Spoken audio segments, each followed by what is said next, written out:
সম্মানিত দর্শক, আসসালামু আলাইকুম। বাংলার তথ্য নির্ভর সর্বশেষ খবরাখবরে যুক্ত হওয়ার জন্য আপনাকে অসংখ্য ধন্যবাদ। জানিয়ে দিচ্ছি আমাদের হাতে থাকা সর্বশেষ আপডেটগুলো। আগামীকাল নৌবাহিনীতে যুক্ত হবে 8টি জাহাজ এবং একটি নতুন ঘাঁটি। 12 দিনেই পরমাণু বোমার উৎপাদন তৈরি করতে পারবে ইরান, দাবি মার্কিন কর্মকর্তার। ইউক্রেনকে সামরিক সরঞ্জাম সরবরাহ করবে জাপান। উত্তর কোরিয়ার পিয়ংইয়ংয়ে ব্যালিস্টিক ক্ষেপণাস্ত্র উৎক্ষেপণ। শুনলেন সংবাদ শিরোনাম। বিস্তারিত জানতে পুরো ভিডিওটি শেষ অবধি আমাদের সঙ্গেই থাকুন। আগামীকাল নৌবাহিনীতে যুক্ত হবে 8টি জাহাজ এবং একটি নতুন ঘাঁটি। পটুয়াখালীর কলাপাড়ায় নৌবাহিনীর নবীন নাবিকদের প্রশিক্ষণ এবং এভিয়েশন সুবিধা সম্মিলিত ঘাঁটি বনজা শেরি বাংলা কমিশন করবেন প্রধানমন্ত্রী শেখ হাসিনা। একই সাথে খুলনা সিপাইটে নির্মিত 4টি পেট্রোল ক্রাফট ও 4টি ল্যান্ডিং ক্রাফট ইউটিলিটি কমিশনিং করবে তিনি। নৌবাহিনীর নিজস্ব তত্ত্বাবধানে খুলনা সিপাইটে পেট্রোল ক্রাফট স্কোয়াড্রন, 4টি যুদ্ধজাহাজ বনজা শহীদ দৌলত, শহীদ ফরিদ, শহীদ মুহিবুল্লাহ, শহীদ আখতার উদ্দিন এবং 4টি ল্যান্ডিং ক্রাফট ইউটিলিটি বনজা ডলফিন, তিমি, টুনা এবং পেঙ্গুইনের কমিশনিং করা হবে। দেশের দক্ষিণাঞ্চলের পায়রা বন্দর সহ উপকূলীয় এলাকার সামুদ্রিক নিরাপত্তা এবং সুরক্ষায় এই ঘাঁটি নৌবাহিনীর সক্ষমতা বাড়াবে।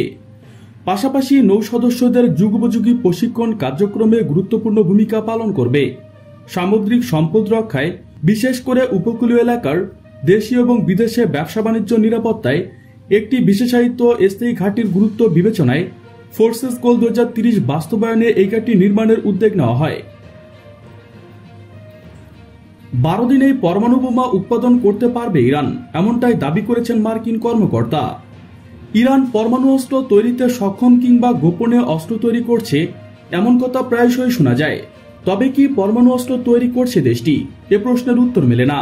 পরমাণু অস্ত্র তৈরির জন্য বারবার অস্বীকার করে আসছে তেহরান। তবে পরমাণু তৈরির মূল উপাদান ইউরেনিয়াম সমৃদ্ধ করেছে দেশটি।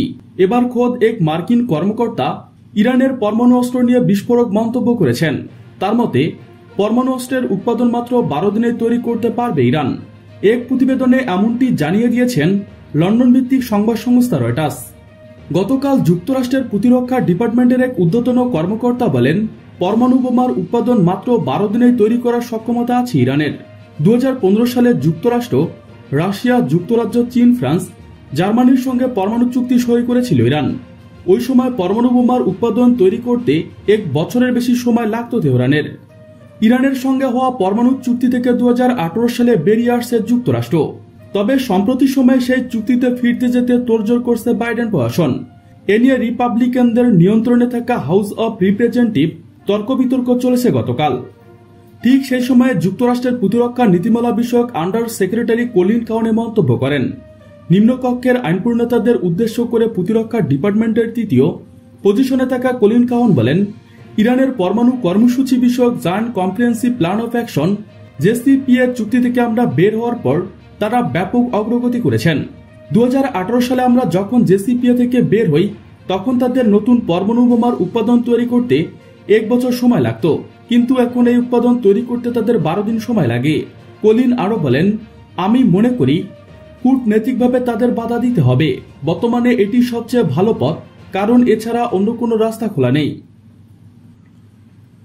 ইউক্রেনকে সামরিক সরঞ্জাম সরবরাহ করবে জাপান। ইউক্রেনকে ড্রোন শনাক্তকরণ ব্যবস্থা সহ আরও কিছু সামরিক সরঞ্জাম দেওয়ার ঘোষণা দিয়েছেন জাপান। জাপানি পররাষ্ট্রমন্ত্রী ফুমিও কিশিদা গতকাল বুধবার ন্যাটোর সম্মেলনে দাবি করেন, সরাসরি হত্যাকাণ্ডে ব্যবহার হয় না এমন সামরিক সরঞ্জাম ইউক্রেনকে সরবরাহ করবেন।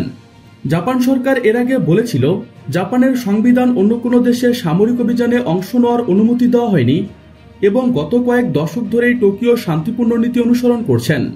এ নিয়ে ইউক্রেনকে সামরিক সাহায্য দেওয়া সম্ভব নয়, কেবল বেসামরিক সরঞ্জাম পাঠানো হবে। এরপর গত মে মাসে মার্কিন চাপের মুখে ইউক্রেনকে টিএনটি বিস্ফোরক সরবরাহের ঘোষণা দেন জাপান সরকার।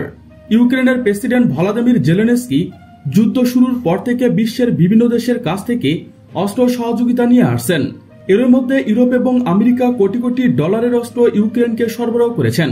বলা হচ্ছে, অস্ত্র ব্যবসাকে জমজমাট রাখতেই আমেরিকা চায় ইউক্রেনের দীর্ঘমেয়াদের যুদ্ধ চলুক। উত্তর কোরিয়ায় পিয়ংইয়ংয়ের ব্যালিস্টিক ক্ষেপণাস্ত্র উৎক্ষেপণ। উত্তর কোরিয়ার রাজধানী পিয়ংইয়ংয়ের কাছে একটি এলাকা থেকে গতকাল স্থানীয় সময় 10টার দিকে একটি আন্তঃমহাদেশীয় ব্যালিস্টিক ক্ষেপণাস্ত্র হাওসং-18 উৎক্ষেপণ করা হয়।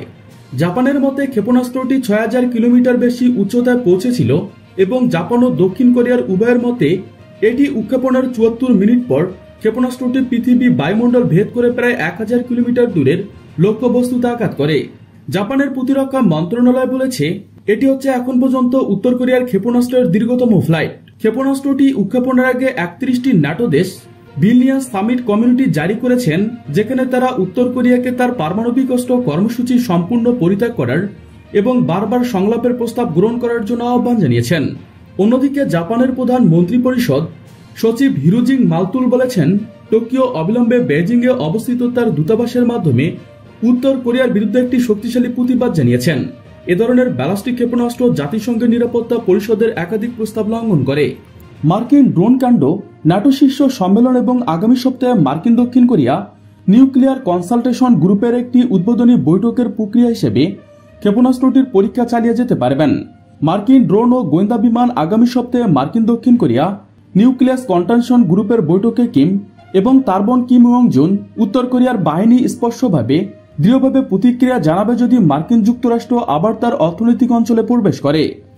সুপ্রিয় বন্ধুগণ, সর্বশেষ একটি অনুরোধ, ভিডিওটি ভালো লাগলে আপনাদের ফেসবুকে শেয়ার করুন।